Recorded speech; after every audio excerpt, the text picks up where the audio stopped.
Hello, I'm Chris Athanas. I'm a KMP developer, and tech support said they're coming out Tuesday to close it up finally. We'll see, right? I'm going to continue on the journey of adventure-driven development, talking, just contrasting and some ideas about things to think about, or maybe things you've thought about, or you did, it's like, why are we doing it this way? Or you've just gotten into it, and you're like, what is ahead for me? Like, do I have to learn all the things? Do I have to learn all the tech, the industry standard stuff? Maybe you might have to go through that. You might have to, but maybe you can skip it. I don't know. It depends who you are, right? Let's see what Jonathan Blow has to say. There was a situation where somebody was working on their laptop. They were then having to connect to a virtual machine that was their development machine. They were running inside the virtual machine, so it was a Windows virtual machine, but then they were using Windows subsystem for Linux. They were then wanting to spin up a bunch of Docker containers to run another operating system. So you've got sort of, what's that, 4 levels of embedded operating systems working one within each other.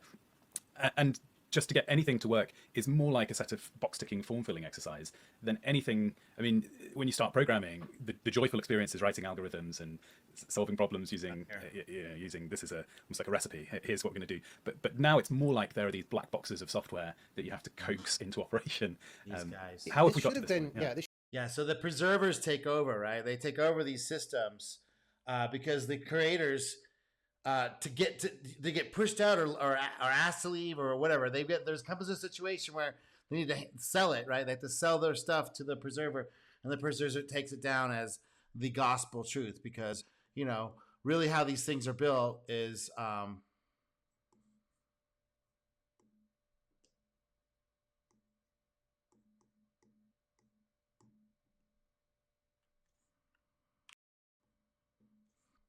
Oh, sorry about that. Technical issues.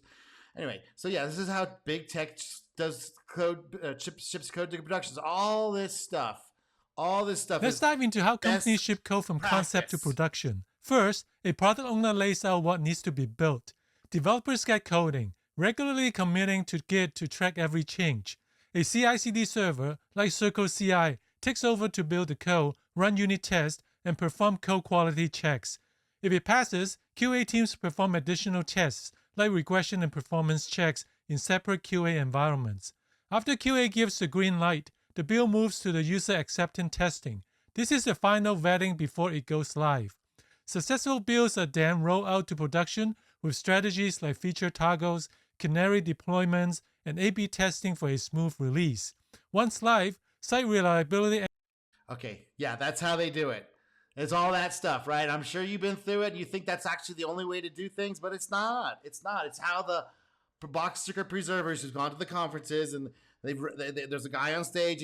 He's telling everyone how it is. This is how it's done. It's microservices this year. No, it's AI. No, it's NFTs. This NFT is blockchain. It's blockchain.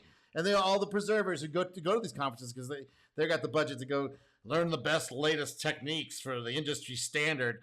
And the guy gets in there, he's actually studying a book and a course. Good. We can learn all about how to do this thing. And all it is just more of this stuff, right? So this is complexity was built on top of the zero interest rate policy environment where we had basically cheap money funding all of these crazy ideas, right? So it built these structures up, but they're all super fragile because these are all open to direct companies. It's just way too much to do. And only people that can do it, these big tech companies, and they're toppling over because the destroyer creator types leave these places, and all they have is these preserver types who do not know how to slim this down. They do not know what the actual core thing they're doing is because they've been convinced by the creator types to solve their current problem. You need to add a new API on there, man. You need to add a new service. You need to add a skywalking, A/B test the environment, framework, sonar cubes. You have to do a bunch of new things. You have to do a bunch of new stuff. So we're gonna have a licensing and a course and a book and a whole framework. And you got to get on board with this as industry standard. They should have rung alarm bells a long time ago. Like, what is the fundamental thing that these computers do is they run code, right? That's like what your CPU is trying to do. Try to get your CPU not to run any code. It's very difficult, right? Yeah. It's running something all the time. And yet somehow to deliberately run programs that we want to function correctly, we've made it so complicated and so difficult, right? It's like, it's becoming impossible, and that's not an exaggeration. It becomes harder and harder all the time just to run a program. And like, Right. why are we doing that? Because certainly if it's harder to run a program, then it's harder to run a program that does the thing that you want, because that's a subset of running a program at all. And we just, here's another thing that happens is, back in the old days, it was not very glamorous to be someone interested in computers. I don't know how. Definitely not. When I got into it, it was like the equivalent of, I like to do Magic the Gathering and LARP on the weekends. I like to dress up. I make my own clothes. It was that level of thing. It was like, it was like, you're doing what, dude? Yeah, I'm going to go play toys on a board with other guys. It's like, what? Yeah, it was not a thing. How it was in other places. But here in the U.S., you were basically a terrible nerd, and everybody used it as license to despise you. Definitely. It was definitely your anti-hero, no money in it. Like, money? There's money in computers. What are you talking about? Despise is not the right word, but to denigrate you. It was despicable. It was sort of like, oh, you're trying to show off. You think I'm stupid? Are you trying to make me think I'm stupid, buddy? It's like, that was level of stuff. It's like, no, I just like the blinking lights and switches and stuff. What are you talking about? Stupid. What are you talking? I'm gonna be thinking about that. It's like, what, you think I'm dumb? And so the people who did it were the people who were super interested in it, like for non-social reasons, because there certainly wasn't any social reward. It was just like, oh, this is really social. It was a social penalty, severe social penalty. So that's where I came out. Like, I was just like wanting to see what I could do for my own reasons that had nothing to do with the social stuff. Interesting. Like, programming is fascinating in some way, right? Now you get a lot of people coming into it for social reasons, I guess, now, because like they know that all these programmers are rich and powerful and run these. Yeah, the zero interest rate environment. They threw money at stuff that it shouldn't really have been funded. So that's where all the other people came in. It's like, oh boy, money. These guys are like, money. It would be nice to have that like kind of security. It'd be What if we're still doing this when we're 50? It would be nice to have that kind of job security. The guy was like, oh, money? Oh, yeah, it just blew a whole bunch of stuff on the zero interest rate environment for the last 15 years. People think that's normal. It's like, no. Big companies, or that at least you could get paid very well. Yeah, which it's very used to be stable true. employment. Yeah, like that didn't, when I was in high school, the job counselor would not suggest computer programmer. That wasn't on the list. Right. Definitely not. Even though for sure, when I was doing my counselor, like, you should go into something else, but not this computer stuff. You're like, don't have the grades. You don't have the math grades for it. I'm like, I've been programming for 5 years already. I know how. I've already broken into your computer system three days ago because you don't have it secured properly, and I could tell you how to fix that. But no, you want me to go be a truck driver? Oh, okay. And so it was still like doctor and lawyer and stuff back then. Yeah. So the thing is, a lot of people get into programming who don't see that first principles fascination in the same way that used to draw people. Yeah. And so then what does it mean to be programming if you don't see that? Right. Well, it's like I'm doing the thing that programmers do. Look, I'm typing stuff into a computer and making things happen, right? And so it becomes this kind of cargo culting process where you're acting at what you understand it to be a programmer, right? And then all these things you're talking about, like, oh man, I set up a Docker container to do this and that, and I got my thing running, and isn't that cool? And it's like, no, it's really not. It's not cool because like programmers really want to make stuff happen most of the times, and that isn't really making anything happen. It's like it's just sort of wallowing in. You could come up with a justification for every one of those levels of abstraction. It's not providing nothing, but what's, I think, failing to be taken into account is the cost.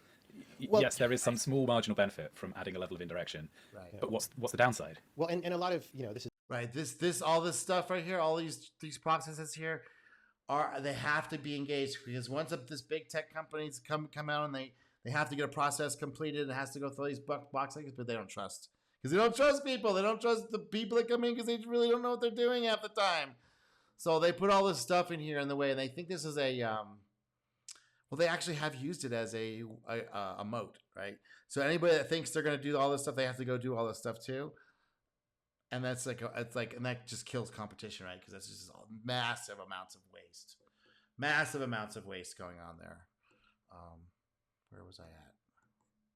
Is going back to the earlier topic, a little bit of complexity, but like a lot of because people will say, I get into arguments with people, and they're like, oh no, Docker is amazing technology that lets you solve these problems. And I'm like, but those are just problems that we created like in the 90s and 2000s. Like going around breaking windows. Look at this.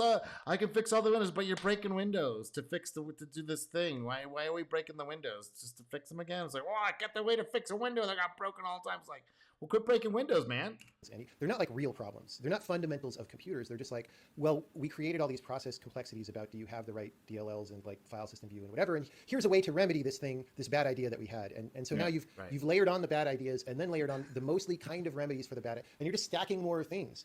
Yeah. And that's more things that people have to deal with, right? So again, back when I was in college in the 90s on workstation class computers, we would just copy programs around and run them.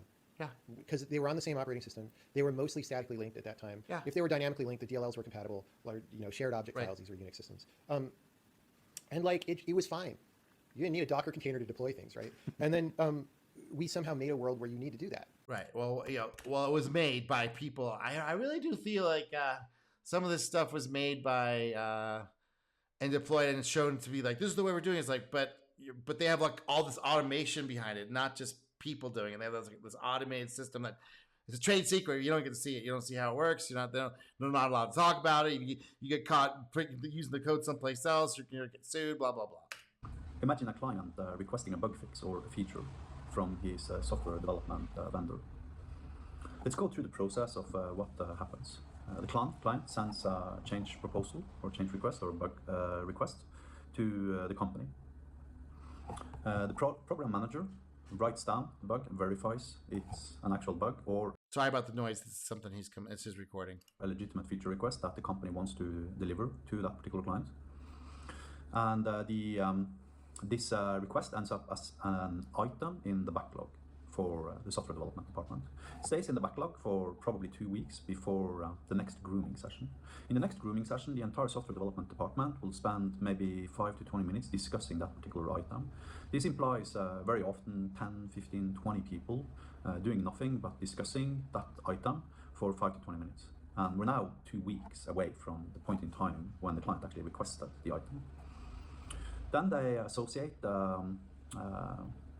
the item with a sprint. If it is possible to prioritize that item such that it ends up in the upcoming sprint, then the item ends up on the workboard for that particular sprint.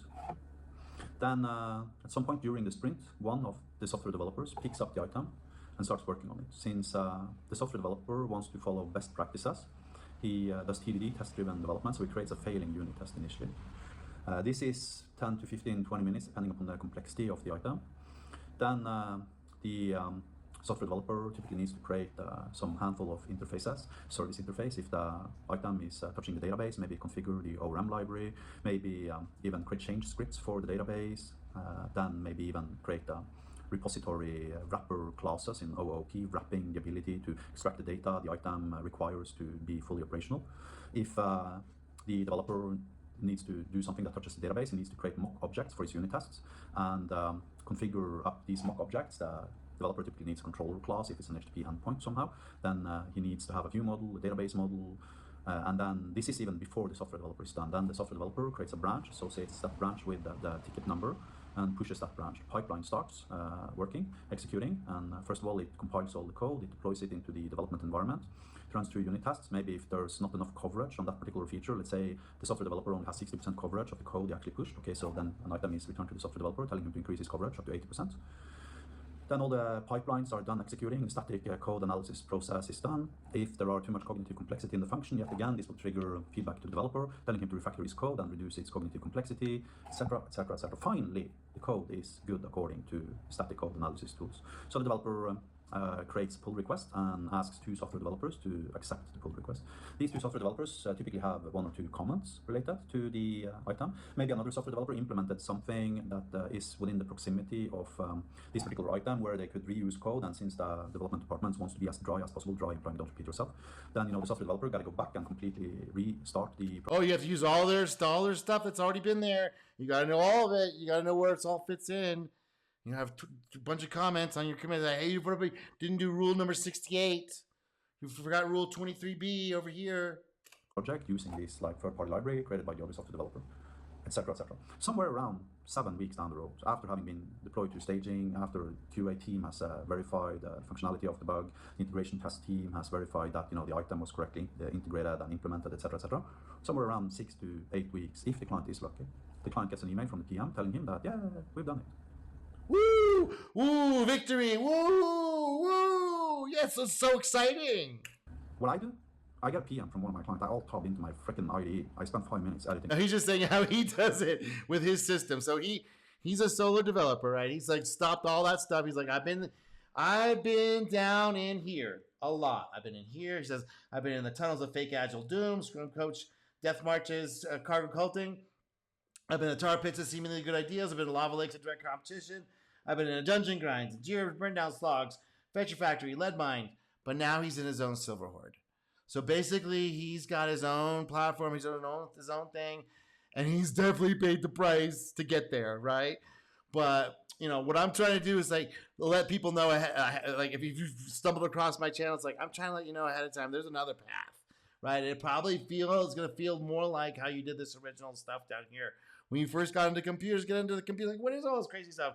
The people who get down in here, they get into this, and they go, "This is not what I expected." It's like, yeah, no shit. And they sometimes get into one of these things and they feel pretty good about that, but really they're just afraid to go do the attack, going up the mountain all the way, trying to find the cave entrance, doing your own thing. So he did this.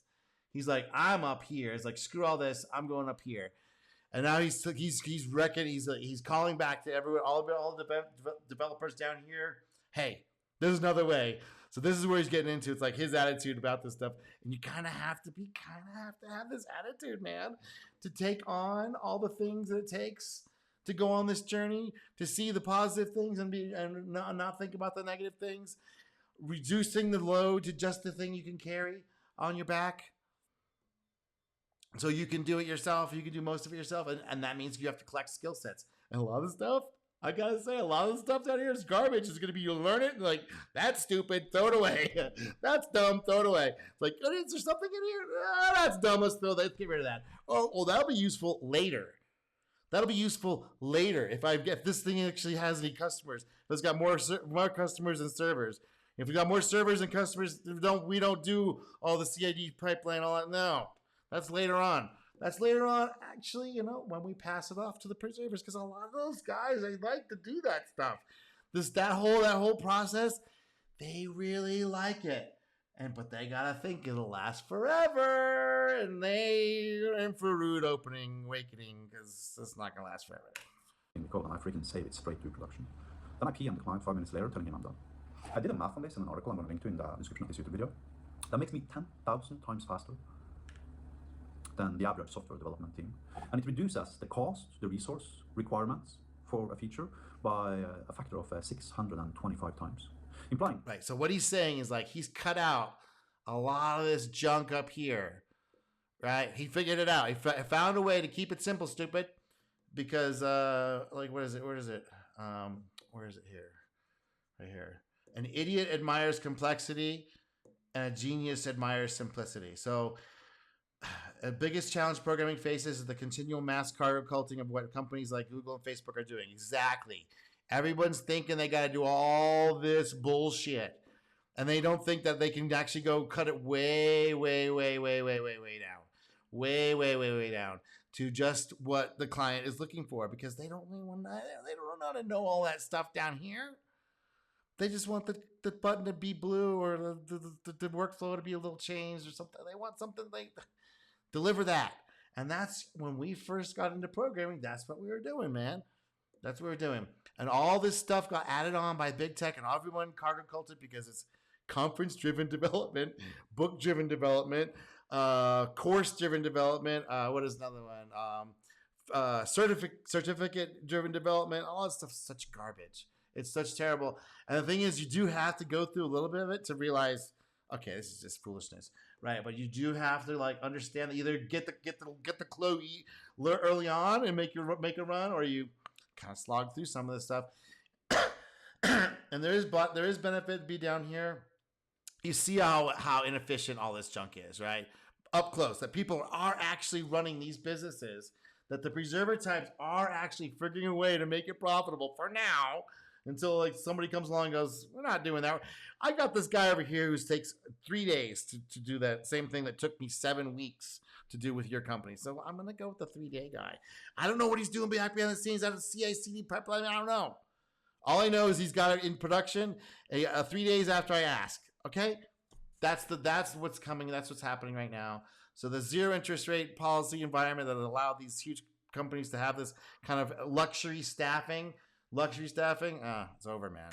Or at least put it this way, it's open to attack. You are now open. It's open to attack. It's open. The cave opening is here because of all this complexity. You can delete it, remove it, get it out of your brain somehow. I know it's a lot of deprogramming because it's a cargo cult. You've been told this is the industry standard. Is it industry standard though? Yeah, those guys, you have to realize what you're dealing with when you're talking to those people, and those are your customers, by the way. But you know what? You gotta get the people who are looking to see room for improvement, right? It's not going to be the big mass of like, no, we already have a solution that's working for us. We have a CI/CD pipeline and a dev environment based on Docker containers and a QA, SRE, a monitoring escalation system. Okay. I am 0.15%. My process of delivering something to my clients is 0.15% of the resource costs that a traditional software development department has, and I am 10,000 times faster. Right. Now, if you believe I exaggerated with that initial description of classical traditional software development, no, otherwise I just described. We all know. If you're watching this channel, you already know. It's like, but when somebody like lays it out, it's like, dude, what are we doing? What is actually going on here? And I've tried to bring this up with the companies, like, because it's, but like some of these companies I got into, there was already super preserver mode, or they were trying to get to preserver mode, or they've been through enough bumpiness with the destroyer creator that they really felt like they're being to preserver mode, and they're trying to do all this industry standard practices. Like, I don't think we need to do all this stuff, and they push back real hard, and that's to be expected because they're not adventure driven, because they really don't want to. They don't want to look. They think this is the way to do it because every other business. Correct. You do it this way. You split the task up and tell everybody what to do. And yeah. But not software development. It's knowledge work. And it's like a symphony. It's like the less people write in the symphony, the more clean, the more refined it's going to be. You can't get 3 Bachs Beethovens to get together and make something that's a super Bach Beethoven. No, it's not going to work like that. It's not how it goes. I've got 25 years of professional software development experience. I just described every single company I've worked for in my entire life. Yeah. I haven't worked for a single company. Everyone since I came back from I got involved with software development and when I was a little kid, and then I got into commercial software development in like the late 80s, and then by 90s 98 99 I already had my own software company and I was running it for a while. And then in 2003 or so I sold it, and then I went off and didn't do any tech for like 7 or 8 years, and just did a lot of yoga and learned to be Thai massage therapist and all this other stuff. And then I came back in 2012, and I was shocked at what I was thrown into with all this agile Jira burn down chart. Everyone's got this jargon. It's like, can we just get with what is all this stuff? It's like, no, it's industry standard. And I was like, okay, I'll try it.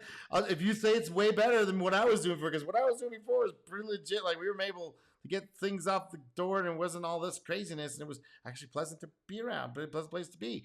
But at that point, all the money had come in. People were like, a lot of people were in it just for the money. It's like, just give me the check of the box and blah, blah, blah, blah, blah.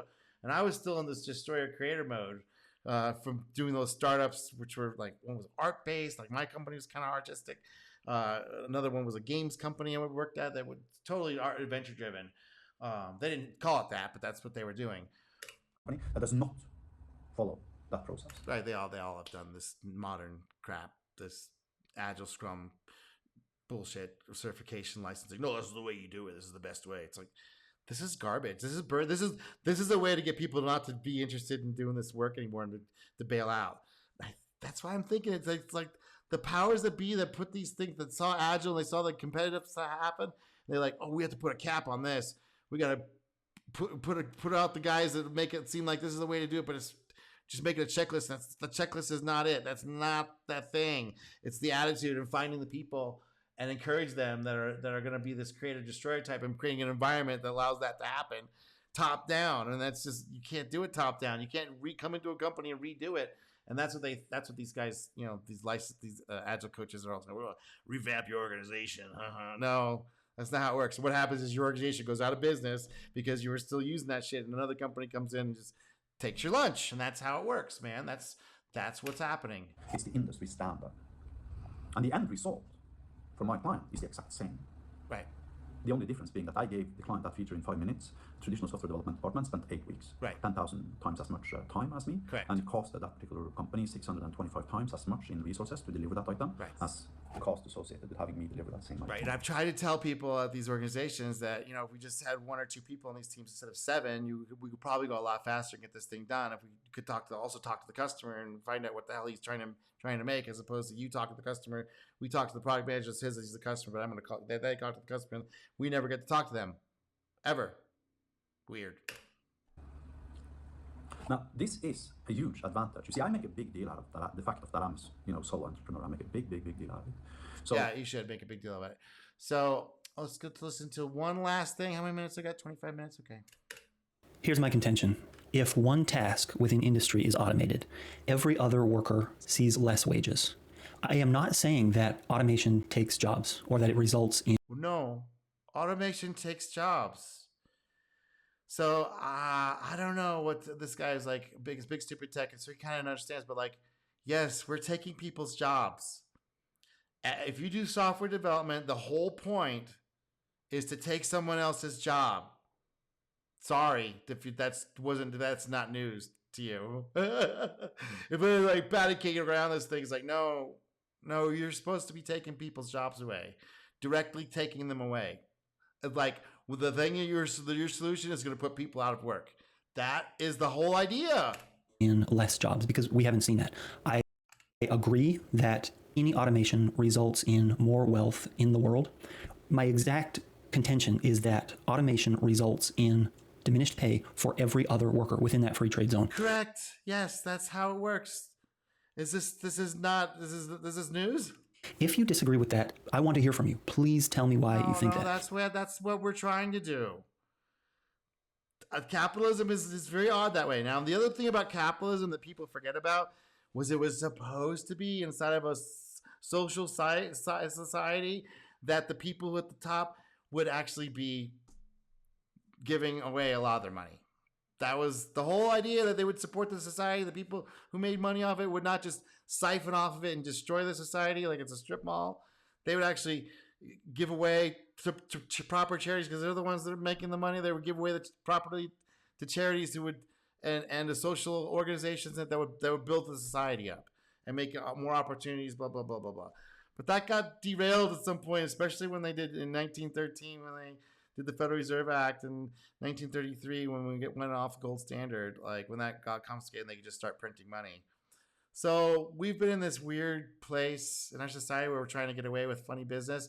And now in the last 10 years or so, it's been very extractive. So the social structures have all been destroyed from this operation. Now we're just we think that work is supposed to provide that. And this economic activity is supposed to provide this social container that everyone does well. It's no, that's just not how it works. I'm sorry. If you recognize that automation results in lower wages and you like that idea, you like a cutthroat game because you want to try to be on the winning side of that or die trying, respect to you, there's no value judgments made here. I'm only trying. That's how it's been the whole time, and it will never not be that. Sorry. Now, other countries have tried to do this communist thing where they freeze everything, and they try and keep, and the maintainers, the preservers, they try and maintain the old structures of how things were. In the zero interest rate environment, how they keep these businesses going, how they keep all this junk going here. They think they can just keep that going. And it's the phase change comes in, and smaller companies that don't do that are going to take all their jobs away. That guy we were just talking to, him, what's his name? Aniro. He took a bunch of people's jobs away. So he takes 5 minutes. That usually takes 7 weeks with a bunch of people in that pipeline. He just took their jobs away. Now, is that bad? Is that good? I don't know. That's just how it is. Trying to understand accurately the mechanisms that follow automation. So if I am looking at it wrong, if there's something I'm not thinking about, please point that out below.